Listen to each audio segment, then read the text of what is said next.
What is projection? Well, if you're to do a quick search of it, and like all the journos now, all you need is Wikipedia, right? All the knowledge you could ever need is just Wikipedia, man.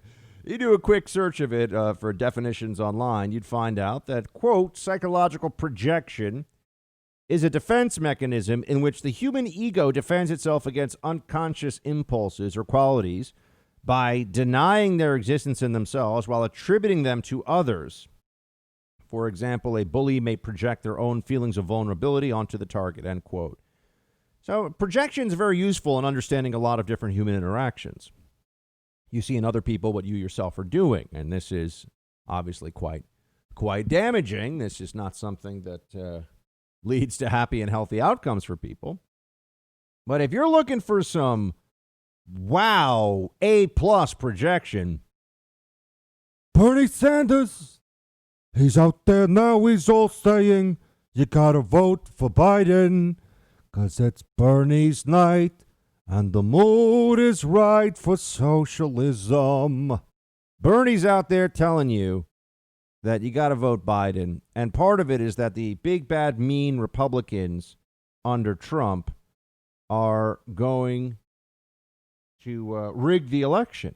Play 12. Now, I know that not everybody out there agrees with me. They don't agree with Joe Biden. They don't agree with Kamala Harris, and that's fine. But I would hope that the American people understand that millions of people have put their lives on the line and sometimes died and came home wounded to defend American democracy. And we now have a president who is behind in most of the polls. That doesn't mean to say that he can't win. I'm not saying that. He could win a fair election. But to say that now being behind in all the polls, the only way that he can lose is if the election is rigged, is a major effort to undermine American democracy and the faith of the American people in their election system. This is an outrage, and it's an issue that has to be dealt with. I mean, Bernie's out there telling you that it's Trump and the Republicans who are undermining faith in the electoral system. Wait, hold on a second. Hillary's saying don't concede. I mean, she spoke at the DNC last week. Her and her husband, Bill, I mean, they're just like royalty still for Democrats. Nobody really knows why. I mean, why do you go listen to these people? I don't know. Bill Clinton looks like he really should stop trying to grab at ladies and maybe just grab at some ducks or pigeons when he's throwing them a little bit of breadcrumbs over by the pond with a blanket over his knees. I mean, Bill Clinton, why are we hearing from this guy? Hillary Clinton. I mean, this is just, Democrat boomers, I swear, Democrat boomers as a species have done more to ruin America than any other group of people. It's just true. But they love their Clintons. I mean, they're just like, oh, those were the glory days back with Bill and Hillary. But Hillary's saying that Biden shouldn't concede under any circumstances on election day. And now they're going to turn around and say that it's Trump? It's Trump who's undermining this process? It's just crazy. I'm happy that Trump had some choice words for Senator Bernie Sanders. Play 14, please. And we have tremendous enthusiasm. I think we have record enthusiasm. We have a base. We have a base the likes of which nobody's seen, including these people. Wall Street Journal did a fantastic story this weekend, a fantastic cover story this weekend on this base. Is an incredible base. Everybody here is going to vote. Everybody in our base. I mean, we have a tremendous base. They don't. They have no enthusiasm for their candidate because, frankly, Bernie Sanders, they have much more enthusiasm for him. But Bernie Sanders, excuse me, again, he's the greatest loser I've ever seen. This guy can lose and be so happy. Hillary Clinton, I want to use nice language, so I don't want to use a certain word. It starts with the word S-C. I don't want to use it because they'll say he used foul language while in North Carolina. But so I won't do that. He won't do that. I actually got to tell you, I think that Trump is doing better with being on message and messaging discipline lately than I've seen him in a long time. Because I think he realizes what the stakes are. I think he realizes what's really going on here. And he doesn't like losing. Unlike Bernie, Trump does not like losing. The prospect of losing makes him really upset. Trump, you could say, is a winner. But we're not tired of winning. Remember that promise? We're not tired of winning. That's not the case. We're not there yet. We need at least this next victory. And I don't think, after this election, if Trump wins, which of course, now I want to be optimistic, but don't want to jinx it. But if we do win this next election, it's not like everything turns into Nirvana, Shangri-La, and everything comes together all at once and it's wonderful. No, I mean, we got all kinds of problems. First of all, the riots, and we'll talk more about the BLM situation coming up here, but the rioting and the lunacy you're going to see from Democrats. Think about how emotionally unstable they were after the first Trump victory. But at least they could tell themselves it was a sneak attack. We didn't see it coming. We didn't know what was happening. But now the country will have gone through 4 years of Trump, a pandemic, a recession, and they could still, a majority of the American people, or a majority of the American people as seen through the election process, would want Donald Trump to have 4 more years. It's unthinkable to the libs, unthinkable that could be the end result here. And I really mean it. I can tell you this. I will see libs crying in the streets in New York if Donald Trump wins. Outside of my home, in my building, where I live, I will see people in tears. I'm certain of it. On social media, you'll see them shrieking and screaming. And there's going to have to be a lot of emotional cleanup for them. The president certainly knows this, which is why I think he enjoys so much poking at them now. Because, look, Republicans, we might lose this one. We might lose this election. And then we're going to be in quite a fight for the future of this country. But if we lose, we dust ourselves off. We think about the midterms. And we think about our lives. I mean, our day-to-day lives. And what can we do now? How can we try to mount an effective information campaign? How can we have a worthwhile opposition, ideological opposition to this new administration, assuming that there was a Biden victory? Democrats just plan to cry, say it was stolen. I mean, they really act like the kid that I'm sure you were all. There was always somebody in the first grade or in kindergarten who, when the game you were playing, they didn't win, they would accuse someone of cheating, or they would start to cry, or they would call for mommy. That's the Democrat Party now. They're always crying for mommy when they don't get their way. And this is just the culture of the Democrat Party. There's never any sense of, okay, maybe backing Antifa and BLM, for example, maybe that's not appealing to Americans who just want to lead a nice life. Maybe enough sane, reasonable, hardworking Americans recognize the virtue signaling absurdity of those movements and how the Democrats that pretend to care so much about them don't care at all. And the most ardent BLM, the most vocal BLM people that I've seen in all these incredibly viral videos that go around are often white, college-educated women, usually from not such great colleges, but even some of the very good colleges. White, college-educated women who will scream all manner of horrific nonsense at cops, and including African-American cops. That's really what the BLM movement is. No serious person can take this seriously as a set of political ideas. I mean, this is a mass hysteria. This is really a mental illness that has spread throughout America at a time of tremendous duress because of the virus, but also because of the lockdowns, which have made everything worse, and I think have made almost nothing better in terms of our survival rates. But that's another thing that we'll return to. But Trump loves to poke these insane libs over all this stuff. He loves to goad them a little bit. He can't help himself. Play 16. 4 more years! 4 more years! Now, if you want to really drive him crazy, you say 12 more years. 12 more years! Because 12 more years! we caught them doing some really bad things in 2016. Let's see what happens. We caught them doing some really bad things. 12 more years. That'll really drive him nuts.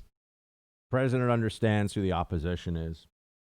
And one thing that I will hope is no matter what comes up in this election and who ends up winning, and it could go either way. And I'm not going to claim the election was stolen just because. I'm not going to do what the libs I know will do if they lose, which is just, look, we lost in 2012. Barack Obama absolutely crushed Mitt Romney. Okay, it wasn't close, and it was a butt kicking. It absolutely was. It was a butt kicking. And, we lost in 2008 when Obama, crushed John McCain, too. Although John McCain was really representative of that old school Republican, that old school GOP establishment view, to lose gracefully, to be the guy who gets slapped around and then says to the guy who slapped him, thank you so much for not completely, for not throwing a closed fist at me. That was really nice of you. That was the GOP approach before.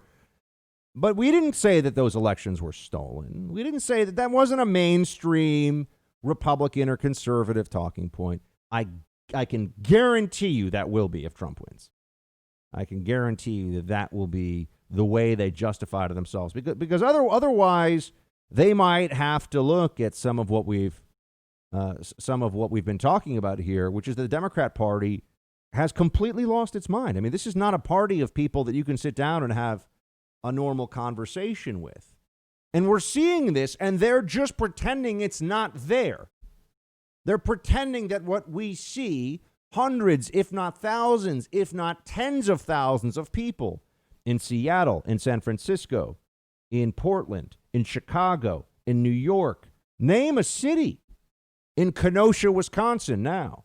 Kenosha, not a place that people would have thought of as a hotbed of radicalism until very recently, until the last week.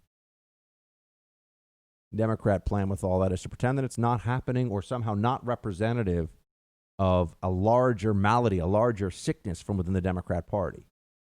That it can no longer control those elements, those identity politics, race-obsessed elements within the Democrat Party who were useful to a point, but now seek supremacy from within the Democrat ranks and are directing where that party is going.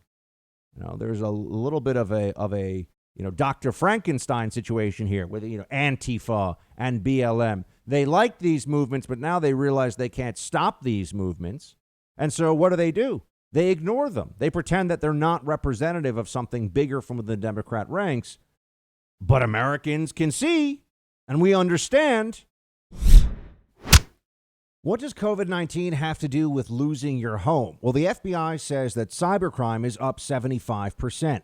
You see, the legal title to your home, to all of our homes, exists online. Home title theft is a cybercrime. You see, cyber criminals find the title to your home and then forge your signature on a quitclaim deed and refile as the new owner of your home. You're off the title. They destroy you by taking out loans against your home, steal the cash, and stick you with the payments. You may not even find out about this until the foreclosure notice arrives. First things first, go to HomeTitleLock.com and register your address to see if you're already a victim. Then use code BUCK for 30 free days of protection. That's code BUCK at HomeTitleLock.com. HomeTitleLock.com, code BUCK. You'll get 30 free days of protection. You can also check to see if you're already a victim of this growing crime. Take action today with Home Title Lock.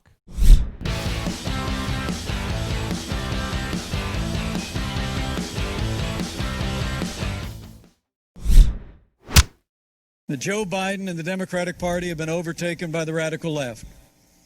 Their agenda is higher taxes, socialized medicine, open borders, abortion on demand, and cutting funding to the men and women who serve in law enforcement at every level.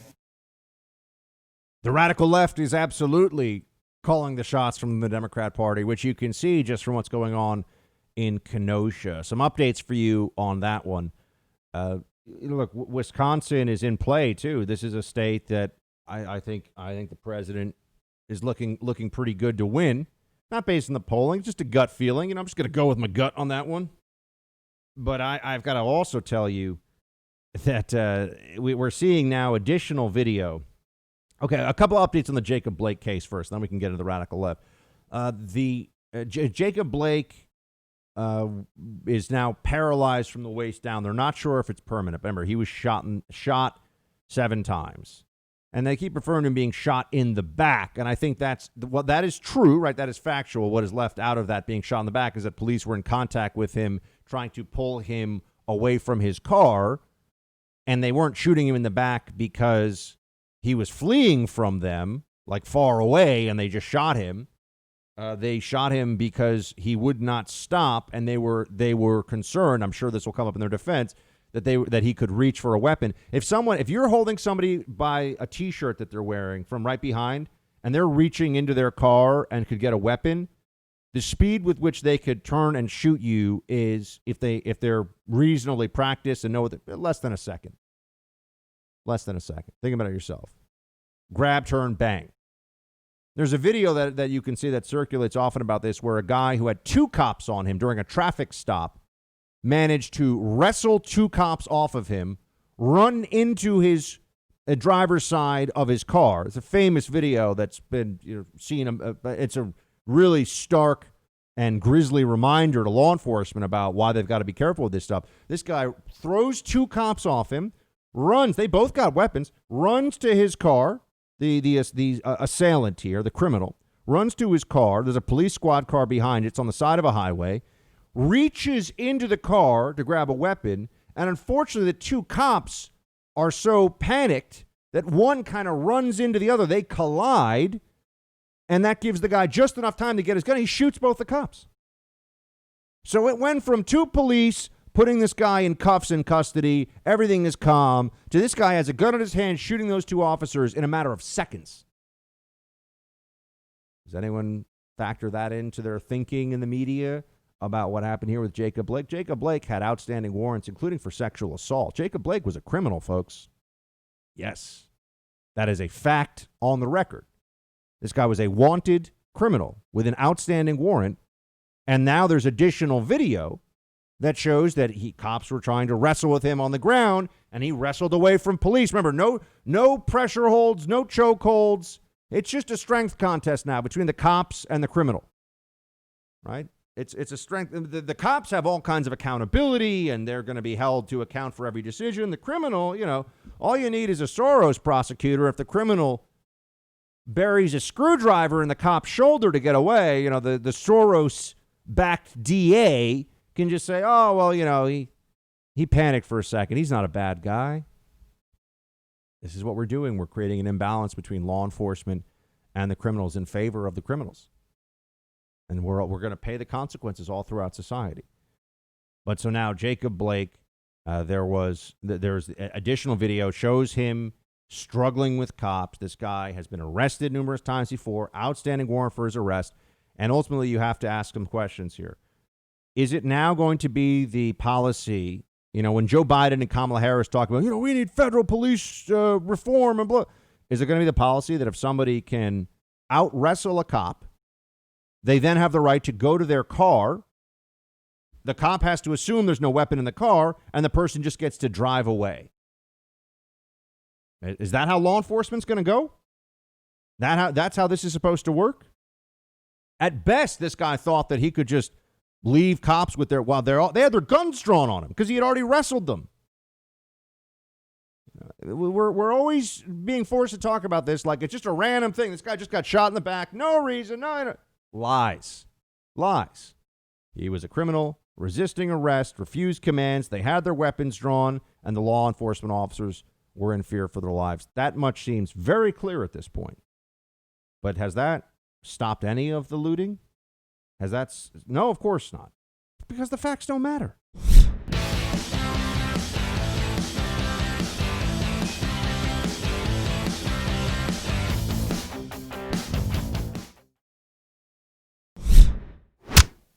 And now the videos are circulating. Of BLM. They're going to call them protesters, but they're agitators. They're rioters. They are often criminals, violent thugs attacking cops. They are out there doing what we have seen so many times in the past. Does anyone really believe that this movement, such as it is, advances the interests of any decent law-abiding American by attacking police?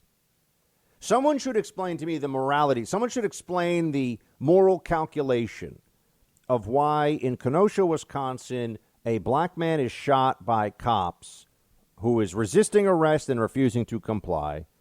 And then a random mob of people that have nothing to do with that incident. They were not there. They do not know the person. They just take it upon themselves to say, burn every car in an auto dealership, or burn down a restaurant or a grocery store, or loot a clothing store or a sneaker store. Well, what's the moral calculation there? Why is it okay for innocent people to suffer based upon what people claim is a need for justice? How is that justice?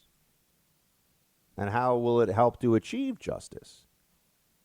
Do they ever stop and try to answer the question? No, they're not. The question is not even posed.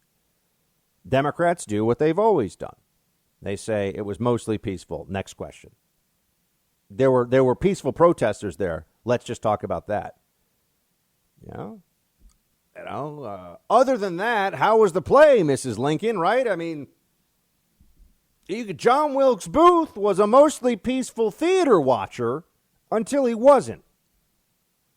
We all understand that this construct is deeply dishonest, right? We all understand that this transition from there was a peaceful protest and then flames erupted and then there was chaos. No, there were people in the protest who know that at a minimum know that their presence is giving cover to other people who are going to show up and do this.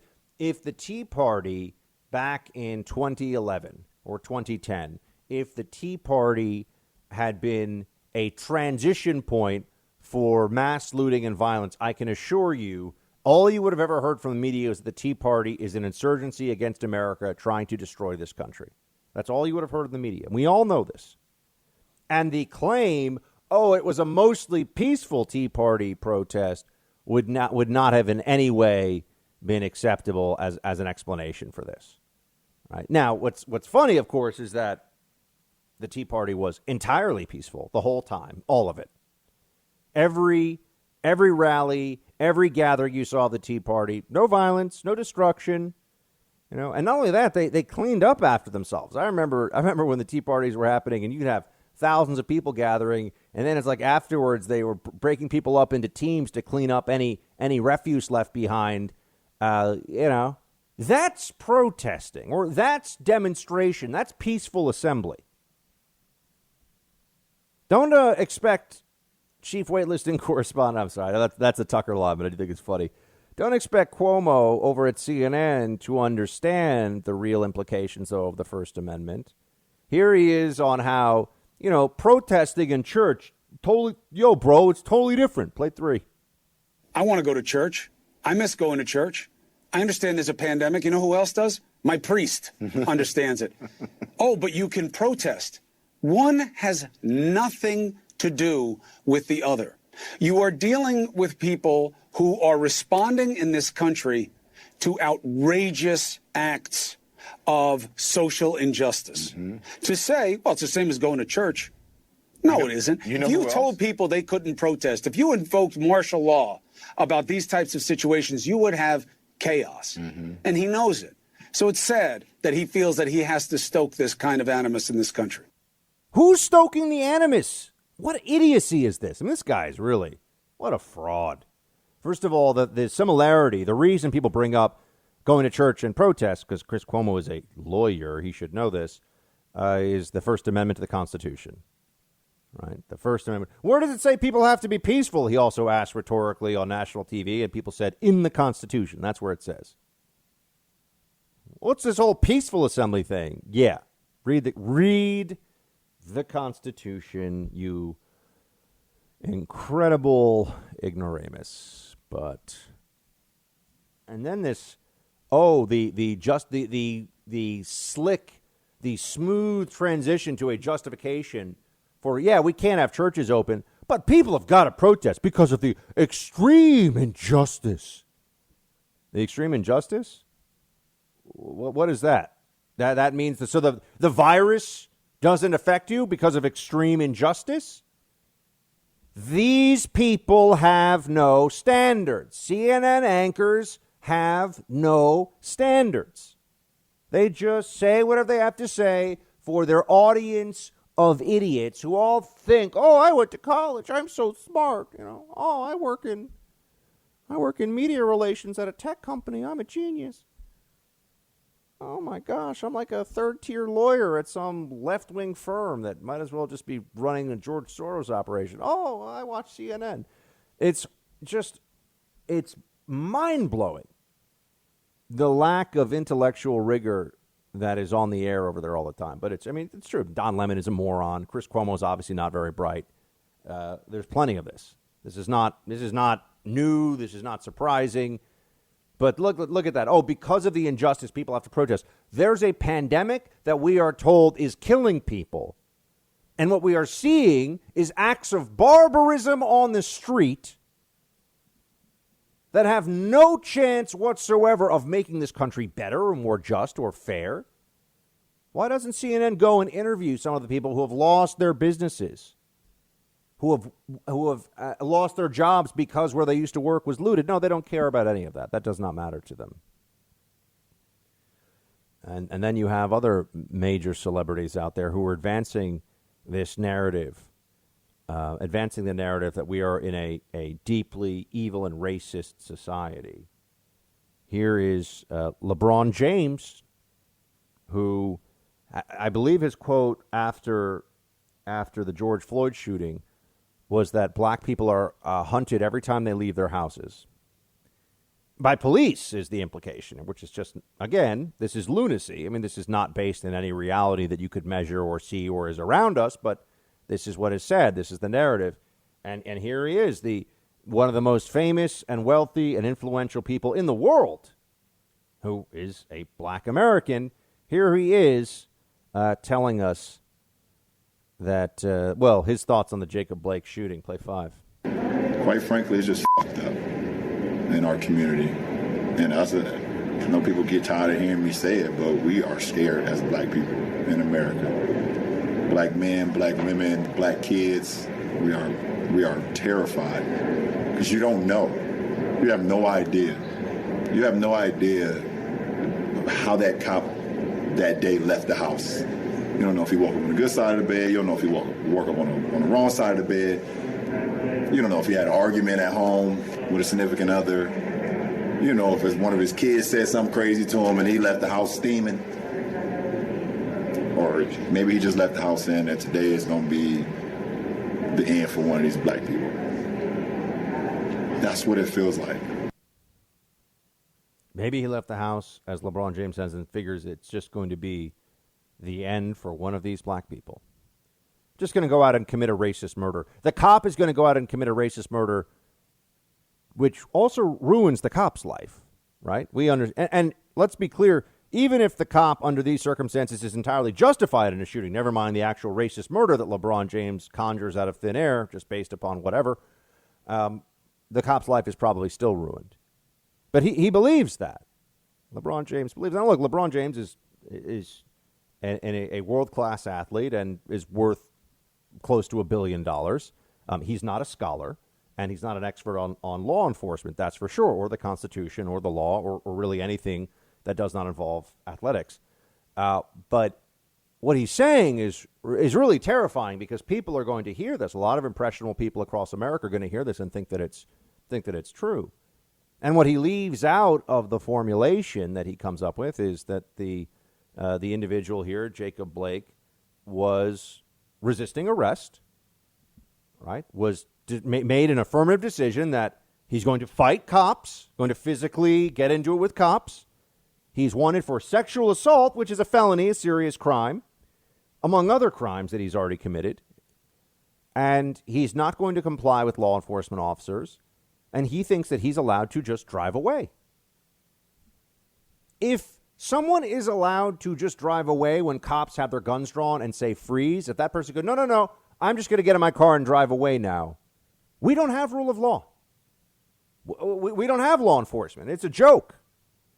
And where does that lead us? Well, we're already starting to see what that leads us to with this BLM movement, with the increase in homicides, the increase in crime, the increase in despair, and primarily minority neighborhoods.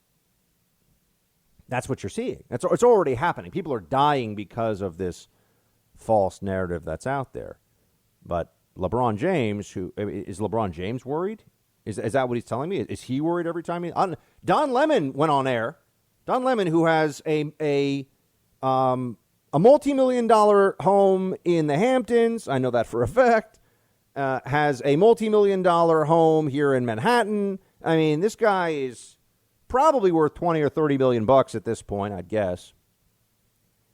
And he went on TV and basically cried and said in the first era of the BLM movement that he was scared every time he leaves his home. Is that really? That's a psychological condition. I mean, that's something that somebody should seek professional help to address because it's not based in reality. It would be like me, statistically speaking, walking out of my home and being terrified about being struck by lightning, right? You could be. There is a case. Sir, people are. It's a horrible. Someone gets struck by lightning. It's a horrible thing.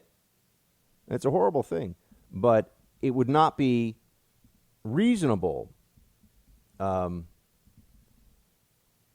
would not be reasonable to be worried about that every time you leave your home. Do you know how many people are killed by lightning strikes every year in America?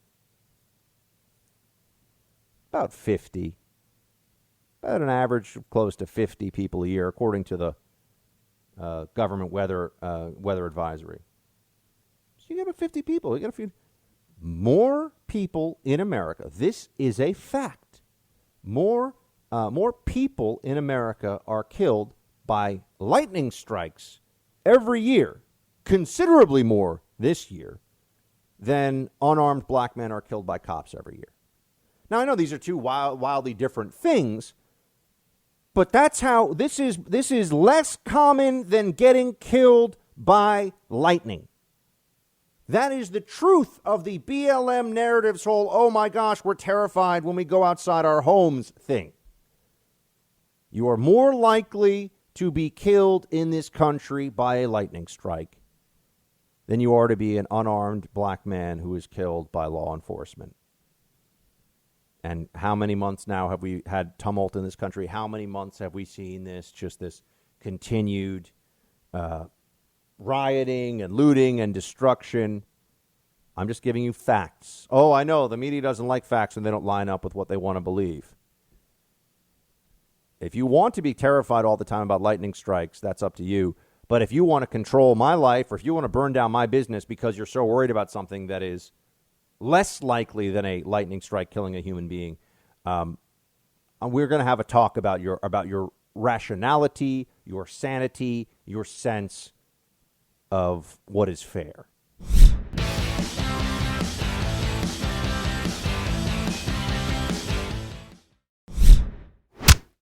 The president's job is to heal. To heal. This country needs healing. I'll be a president who tells the truth, who takes responsibility, and who in fact invites the opposition to come to the Oval Office and settle problems together. And it's about time we start to hear from a president that is about uniting the country.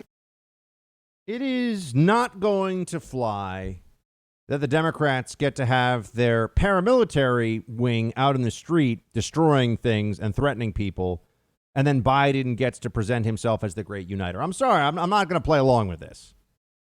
All right? If he wanted to unite the country, he would say, hey, look, I don't care if you're angry. You don't get to burn down an innocent person's business. You don't get to burn down any person's business. And if you're doing that in the name of BLM or any movement, you are polluting that movement if you really think that it's good. I think the BLM movement is actually a disgrace, but nonetheless, here we are. And now you see these videos of the mob going around and demanding obedience from strangers.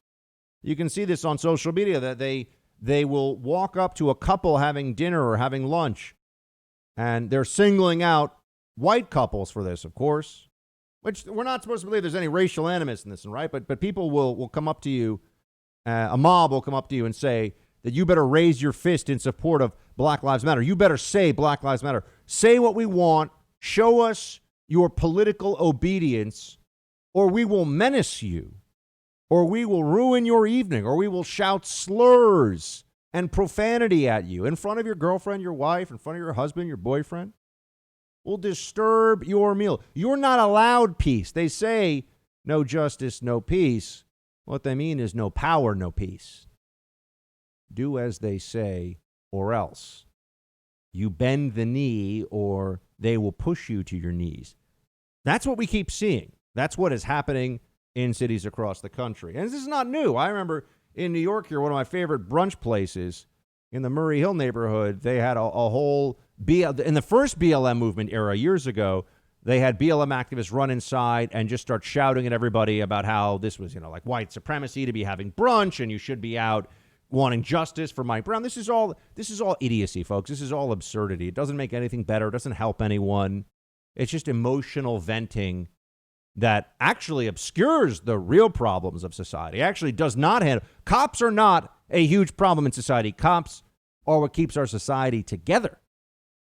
Cops prevent this from turning into anarchy, prevent this from being the movie The Purge made real. There are real problems. Lack of intact families, lack of education, lack of opportunity, lack of, just go down the whole list. Those are real things that exist that we could all work toward together. But Biden as uniter, while people are screaming, who are Biden voters, are screaming at strangers that they can't have brunch unless they bend the knee? No, not on my watch.